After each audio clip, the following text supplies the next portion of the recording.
এসব কি? তুই বাড়িতে কাউকে কিছু না জানিয়ে বেরিয়ে এলি, আর এখানে এসে এ কি? তমাশাকে যখন বিয়ে করবিই না, তাহলে এত ফালতু নাটক করলি কেন? প্রসেন, দাঁড়া না, কি হয়েছে না হয়েছে সেটা অনেক বলুক আগে। দেখো, আমি এক্স্যাক্টলি বলছি কি হয়েছিল।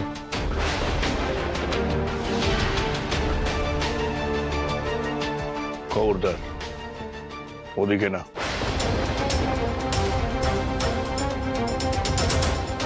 তার মানে ওনার মনে শেষ পর্যন্ত এই ছিল, বিয়ের দিনে কনেকে ছেড়ে মন্দিরে এসে দেবীকে বিয়ে করেছে। এই অনর্থর জন্যই মন্দিরে দরজা খুলে গেছে। না না না না না না, আপনারা ভুল ভাবছেন, কোনো বিয়ে টিয়ে হয়নি। বিয়ে হয়নি তো আপনার হাতে সিঁদুর কেন? আপনি যদি দেবীকে সিঁদুর না পরিয়ে থাকেন, তাহলে দেবীর মাথা ভর্তি সিঁদুর এলো কি করে?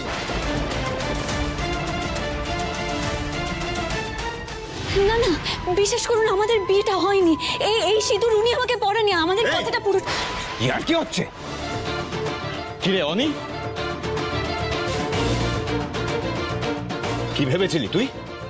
দেবীকে লুকিয়ে লুকিয়ে এখানে বিয়ে করে তারপর কলকাতা পালিয়ে যাবে? হ্যাঁ,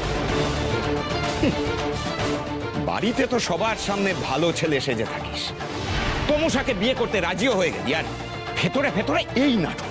আরে ভালো ছেলেও শুধু সেজে থাকে।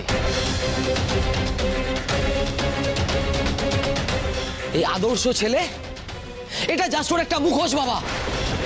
আজ দেখে নাও, তোমাদের আদর্শ ছেলের আসল চরিত্র হলো এটা।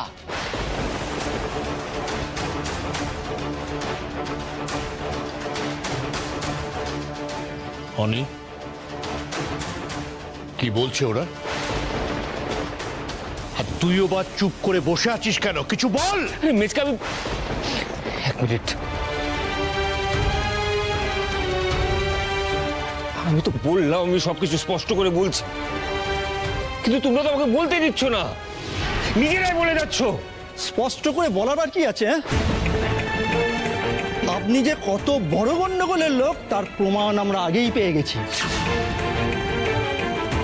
বড়বাবু, ভৈরবী মায়ের অপমানের সময় আমরা ভাইপো বলে ছাড় পেয়ে গেছি, কিন্তু গ্রামে এইসব অনাচার আমরা কিছুতেই মানব না, মানব না। লুকিয়ে লুকিয়ে গ্রামের মেয়েকে বিয়ে করবে, আবার ঘরে একটা বউও রাখবে। সেই জন্য পরিত্যক্ত মন্দিরে এসে দেবীকে বিয়ে করেছো, যাতে কেউ জানতে না পারে। এত বড় চরিত্রের দোষ। ঠিক ধরেছেন আপনি। আসলে কলকাতার ছেলে তো, এক মেয়েতে তো আর মন ভরে না। প্রসেন, প্রসেন,